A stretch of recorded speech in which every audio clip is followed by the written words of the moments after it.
I want you to picture a specific moment in the ancient world. You have a wealthy homeowner, a leader in the local church, probably sitting in his courtyard in the Lycus Valley, and walking through the gate is a man he knows very well, a man who is his legal property, a slave who ran away, possibly stole from him, and by Roman law could be severely punished, branded, beaten, or even executed for returning. It's an incredibly tense scene. Oh. Legally, the master holds the power of life and death in that moment. Exactly. But this slave isn't coming back in chains. He's walking in next to Tychicus, one of the most respected leaders in the Christian movement, and he's carrying a letter from the Apostle Paul himself. Right. And in that letter, which we are reading today as Colossians chapter 4, Paul describes this runaway slave with a phrase that effectively detonates a social nuclear bomb. It really is one of the most subversive moments in the entire New Testament.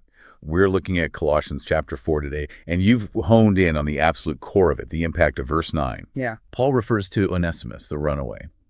But he doesn't call him servant. He doesn't call him subordinate. He calls him our faithful and dear brother, who is one of you. Who is one of you. Right. That is the phrase that it stops me in my tracks every time. Because just a few verses earlier, at the very start of chapter 4, Paul is giving instructions to masters. Right, the hierarchy is acknowledged. The social hierarchy is still there on paper, but then he sends Onesimus back and says, essentially, he is your equal. And to understand the weight of that, you have to realize that in the Roman mind, a slave and a master were ontologically different. They were different kinds of beings.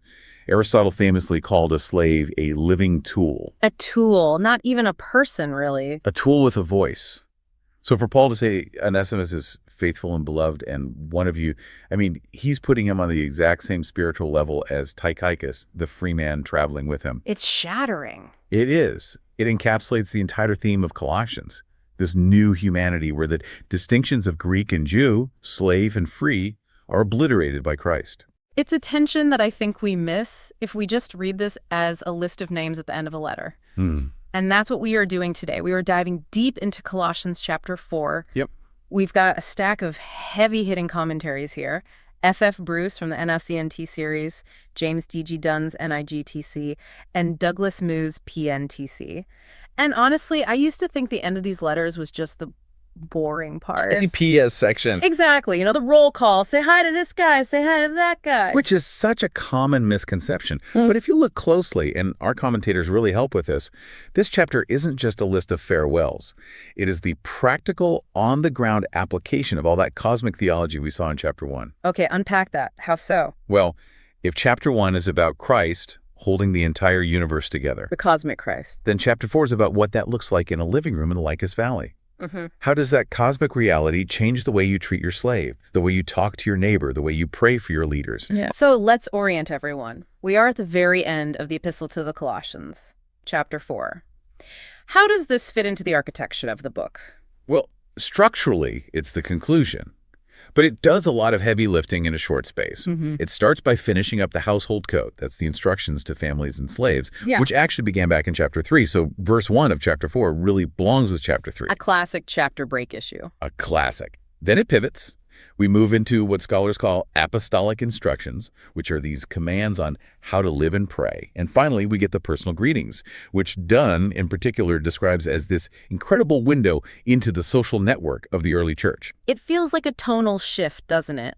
The first half of Colossians is, it's high-altitude flying. It's combating heresy, philosophy, elemental spirits, and here it feels intimate. Networked is the word I keep coming back to. While the first half is about internal doctrine fixing the church's belief, this ending turns outward. It's about how this little group of believers interfaces with the non-Christian world around them. It's intimate, yes, but it's also incredibly strategic. Okay, let's unpack this, starting right at verse 1.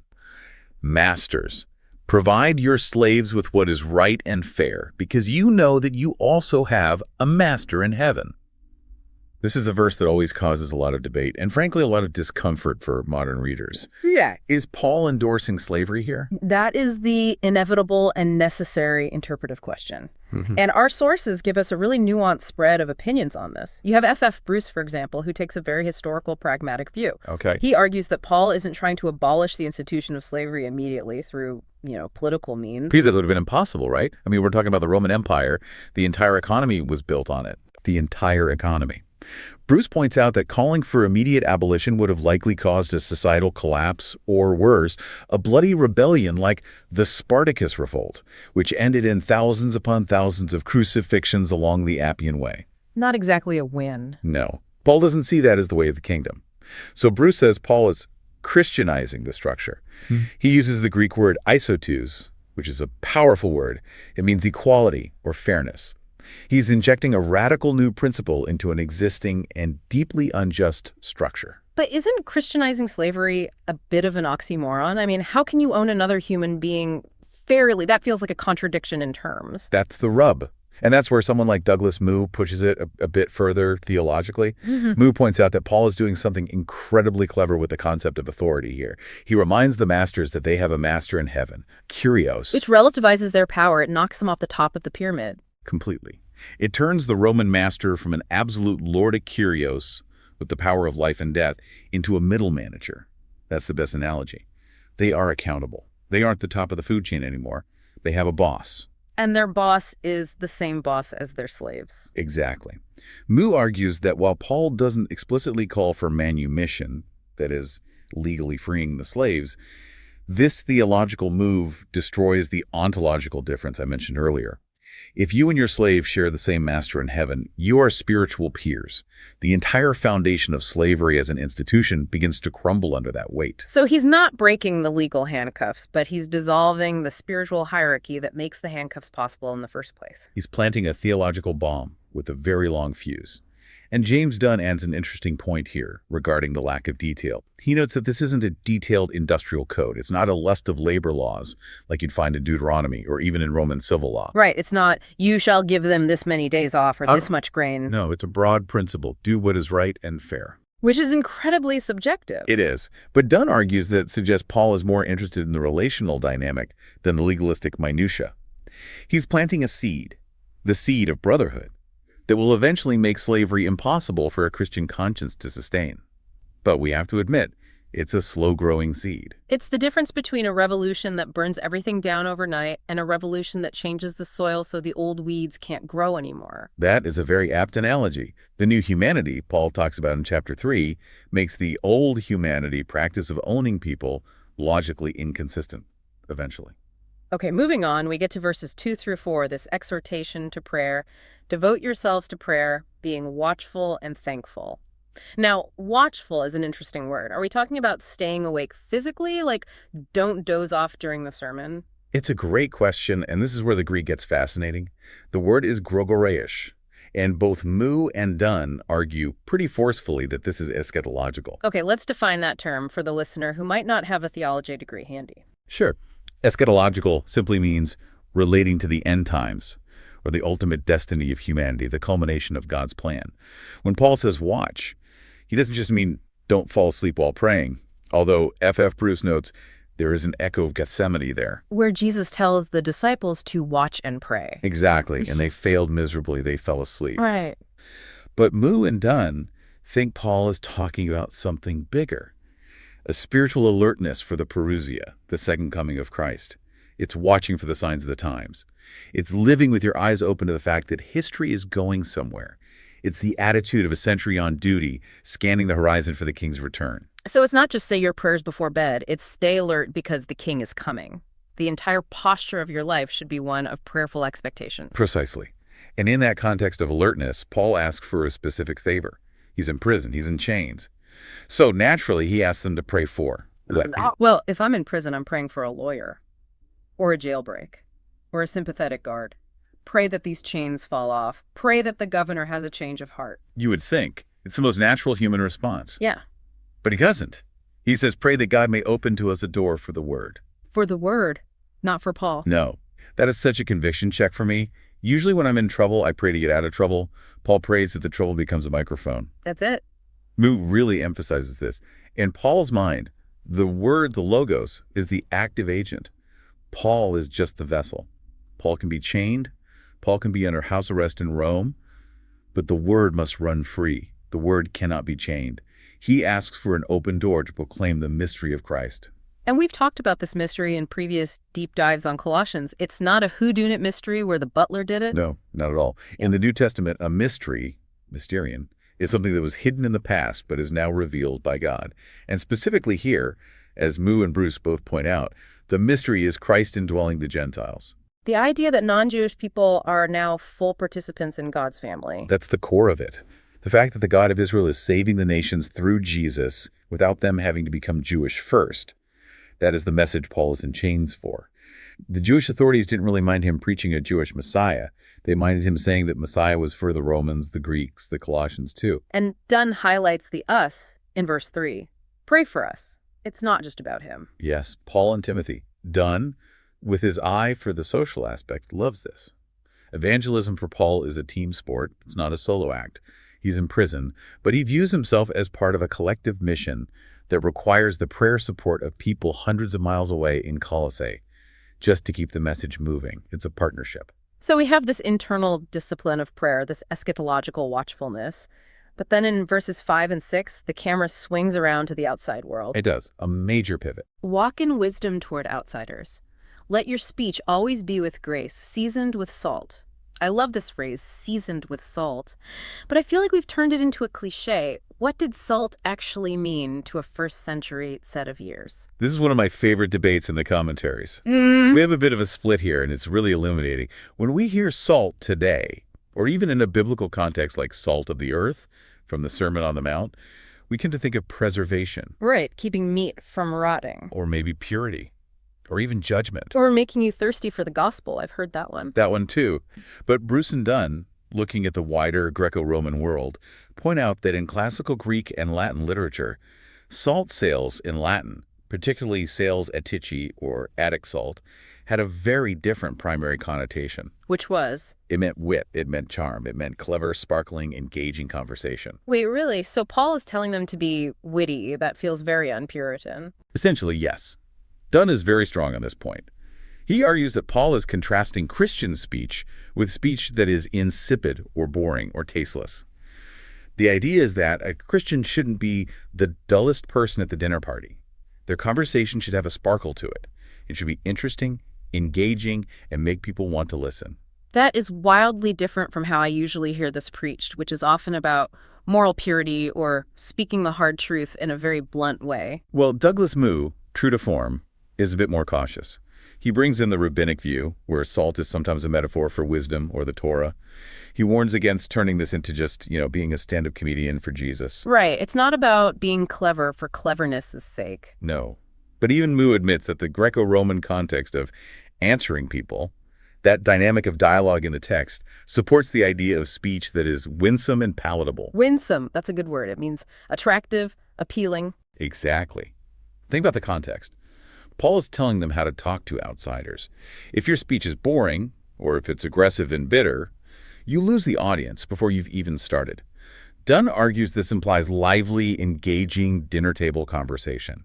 It's not just lecturing people on doctrine, it's engaging them with grace and a bit of salt, a bit of flavor that makes the truth more receivable. There's also that phrase, redeeming the time or buying up the opportunity in verse 5. It feels connected to this. Deeply connected. The Greek word there is exagrazomai. It's a marketplace term. It literally means to buy something out of the market, to snap up a bargain. So it's not just time management.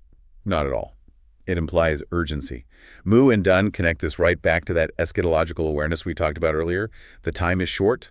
The market is closing.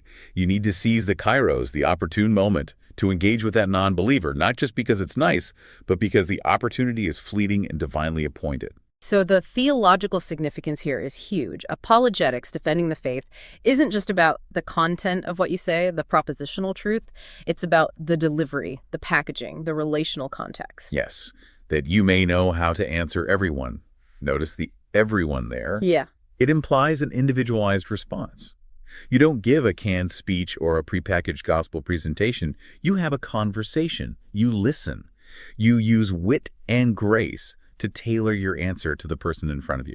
I love that. It's a call to be interesting and interested. Okay, let's move to the logistics of all this, the messengers. Verses 7 through 9, we have Tychicus and, again, our friend Onesimus. Why send a whole delegation? Why not just put it in the mail? Well, the Roman equivalent. Well, the first thing to say is there really was no Roman equivalent for private mail. If you weren't the emperor or a high-ranking military commander with access to the imperial post, you had to find a trusted friend or courier. It was all about personal networks. So sending someone was a big deal. A very big deal. And Dunn highlights the network aspect here again.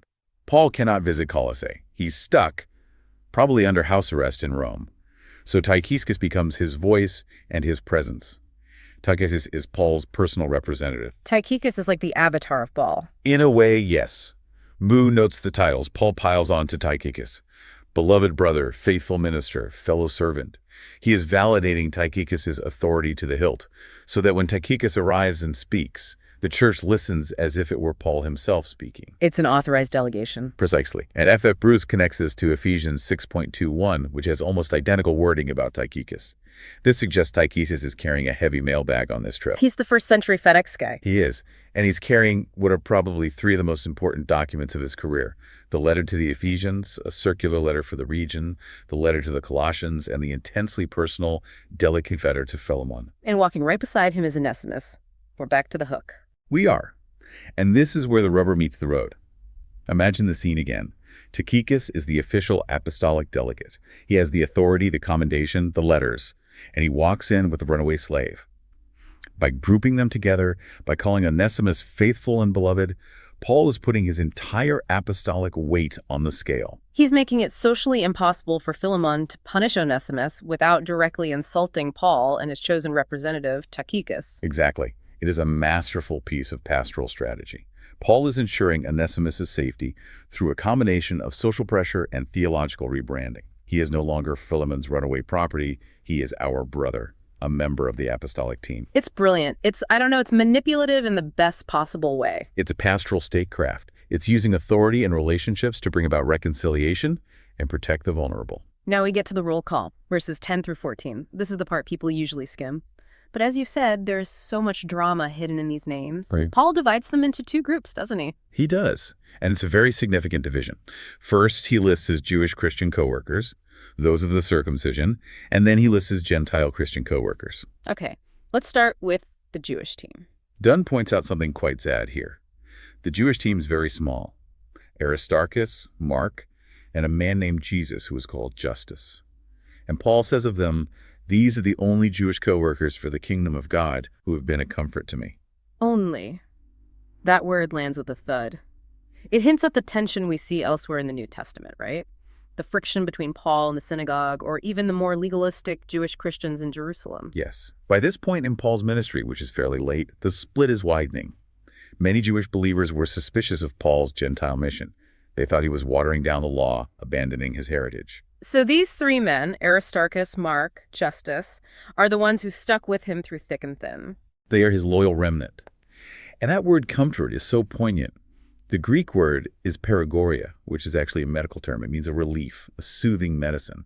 These guys are like a soothing balm to Paul in his isolation and amid all the opposition he's facing. And one of those names is Mark. We have to talk about Mark, because if you know your book of Acts, seeing Mark's name on this list is a shock. It's a massive redemption arc. F.F. Bruce is great at connecting these dots for us. Years before this letter was written, back in Acts 15, Paul and his mentor Barnabas had a huge blowout fight, a friendship-ending fight. And it was all about this guy, John Mark. Because Mark had abandoned them on a previous trip, right? He deserted the mission. Right. Mark flaked out. He went home to mom in Jerusalem when things got tough in Pamphylia. Right. So when they were planning the next trip, Barnabas, who was Mark's cousin, wanted to give him a second chance. And Paul said, absolutely not. He refused to travel with a quitter. He didn't think Mark was reliable enough for the work. And the disagreement was so sharp, the Bible says, that they split up. Barnabas took Mark and went one way, and Paul took Silas and went another. It was ugly. And yet, here's Mark, years later, sitting in prison with Paul, and Paul is listing him as one of his only comforts. It tells us that reconciliation happened.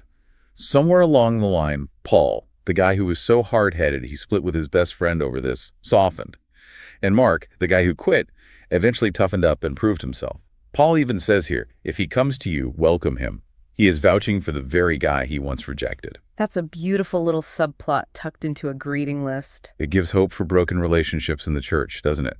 It shows that time, grace, and faithfulness can mend even the deepest rifts. It really does. Okay, then we switch to the Gentile team. Epaphras, Luke, and Demas. Epaphras seems to be the hero of this section. Douglas Moo calls him the hero, and rightly so. Epaphras is likely the man who founded the church in Colossae. He's one of them. But look at how Paul describes him now that he's with Paul in Rome.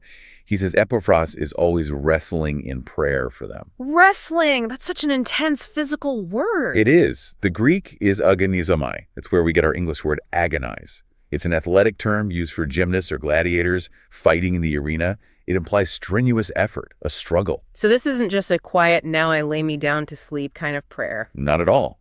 Dunn points out the connection to Colossians 1.29, where Paul says he struggles or wrestles, agonizomai, in his work of preaching and teaching.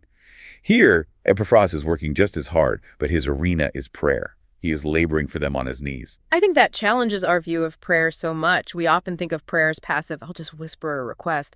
Epaphras is sweating. He is fighting a spiritual battle for them. And what is he fighting for? Not for their health or their wealth. No, look at the goal. He's praying that they may stand mature and fully assured in all the will of God. His goal is their spiritual stability and maturity. He sees the heresy threatening the Colossians, and he is fighting it on his knees from hundreds of miles away. Then we have Luke, the beloved physician. A simple, affectionate title. Bruce and others suggest this implies Luke might have been there not just as a friend and co-worker, but in professional capacity, caring for Paul's physical ailments. Prison in the ancient world was not a healthy place. And then Demas. Demas. The text just says, and Demas. No beloved brother, no faithful minister, no fellow prisoner, just his name. It is ominous, isn't it? It's a silence that speaks volumes. Bruce and Dunn both flag this immediately. Paul is usually so effusive with praise for his co-workers. To just drop the name Demas with no adjective is jarring. It feels cold. It does. And of course, we have the benefit of hindsight. We know from 2 Timothy 4.9, which was likely written after Colossians, what happens to Demas. Paul writes, "For Demas, in love with this present world, has deserted me." So here in Colossians, he's still on the team, but maybe the cracks are already showing. Maybe his heart isn't fully in it. It's highly possible. Maybe Paul sees a lack of commitment, a divided loyalty that keeps him from offering a full-throated commendation. It's a tragic foreshadowing, a sober reminder that not everyone who starts the race finishes it. Finally, in this section, we get to the Laodicean mystery and this guy Archippus. Verses 15 to 17, Paul says, read this letter and then swap it with a letter from Laodicea. Okay, million-dollar question. Where is the letter to the Laodiceans? It's not in my Bible. And that has bugged biblical scholars for centuries. It's a great little puzzle. Moo and Dunn lay out the three main theories that have been proposed over the years. Okay, what's theory one? Theory one is that the letter from Laodicea is actually the letter we know as the Epistle to the Ephesians.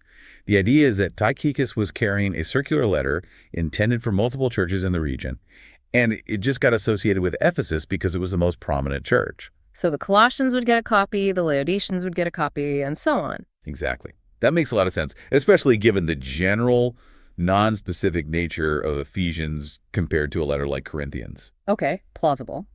Theory two. Theory two is simpler. It's a letter that is simply lost to history. We have to remember we don't have every grocery list Paul ever wrote. We know from 1 Corinthians that he wrote at least one other letter to the Corinthians that we don't have. It's a good reminder that the canon of Scripture is what God sovereignly preserved, not necessarily a complete collection of everything an apostle ever produced. And theory three. Theory three is that it refers to a forgery. There's a document that floats around in church history called the Epistle to the Laodiceans, but it's widely considered a later fake, possibly created by the heretic Marcion. All our commentators reject this as the original. So it's either Ephesians or a lost letter. That's where the consensus lands. Bruce leans toward it being a genuine lost letter. But whatever it was, the instruction to swap them is fascinating. It shows that Paul intended his letters to be public documents, read aloud to the community and shared between churches. It's the beginning of the New Testament canon forming in real time. They are recognizing these writings have authority and value beyond just the immediate recipient. Exactly. They're authoritative teaching for the wider church. There's also a brief mention of Nympha here in verse 15. Greet Nympha and the church in her house. Yes, and this is a significant little nod to the role of women in the early church. Dunn points out there is a textual variant here. Some ancient manuscripts have the name as nymphos, which is masculine, and say his house. Ah, the battle of the scribes. Indeed. But Dunn and Moo both argue that the weight of the best and earliest evidence points to Nympha, the female name, and the grammar that follows, her house. This indicates she was a woman of some means, a patron who was able to host a house church in Laodicea. So she was a church leader. At the very least, a host and patron, which was a key leadership role. It gives us a glimpse into the structure of the early church. It was domestic, it was decentralized, and it was often hosted and supported by women of substance. And then, right at the end, Paul calls out Archippus and say to Archippus, "See that you complete the ministry you have received in the Lord." Talk about being put on blast. Imagine sitting in church, the letter is being read aloud, and suddenly everyone turns and looks at you. It is a very public call-out, and scholars have spilled a lot of ink trying to figure out why. Moo runs through the options. Is Archippus being lazy? Is he discouraged? Is he thinking of quitting? Is he being timid in the face of opposition? We don't know for sure. Who don't? Some speculate Archippus might be Philemon's son, which is plausible since he's also mentioned in the letter to Philemon. Others suggest he might be the interim pastor filling in for Epaphras while Epaphras is with Paul in Rome. So it could be an encouragement, not just a rebuke. Hey, we're counting on you. It could be. I think the ambiguity is actually helpful for us. It allows the principle to apply more broadly, and whatever the specific reason, Archippus needed a push. And Paul gives him a very public nudge from the entire community. Finish what you started. It's accountability in action. It's the community saying, we see you, we're with you, and we expect you to fulfill your calling. It is. It's a corporate responsibility. We've walked through the text now in some detail. I want to zoom out and look at our guides. We've been referencing Dunn, Moo, and Bruce. If we put them in a room to discuss this chapter, how do their approaches differ? Because they don't all see it exactly the same way. It's a great comparison, and it shows why reading multiple commentators is so valuable. Let's start with James Dunn. As we've seen, Dunn is absolutely fascinated by the social network. He reads this chapter, and he doesn't just see names, he sees a living, breathing organism. He's the sociologist of the group? You could say that. He's fascinated by the Jewish-Gentile tensions, the house church dynamics with Nympha, and the interplay of personalities like Paul, Barnabas, and Mark. And as we mentioned, he's the one pushing hardest on the salt witch arm interpretation.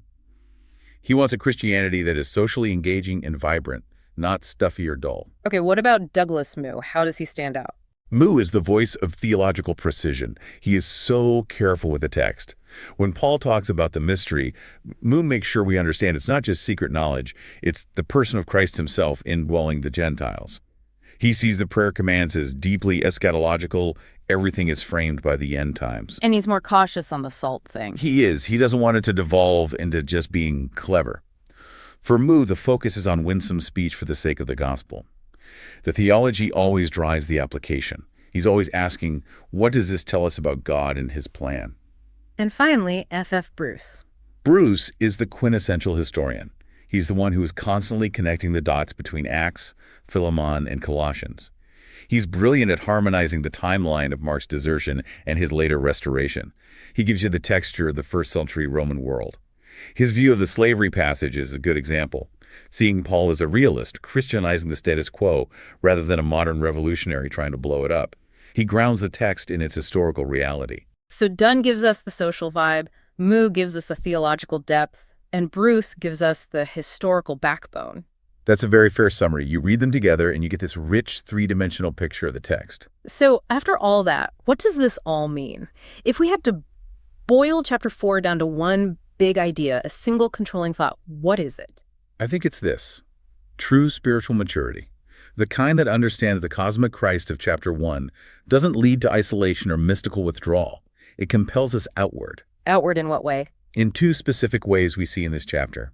It compels us outward into fervent, wrestling prayer for the gospel and for other believers, and it compels us outward into winsome, gracious, salt-seasoned engagement with the culture around us. It's the movement from the closet of prayer, like Epaphras wrestling, to the marketplace of speech, like the call to be salty. That's it. It's the inhale and the exhale of the Christian life.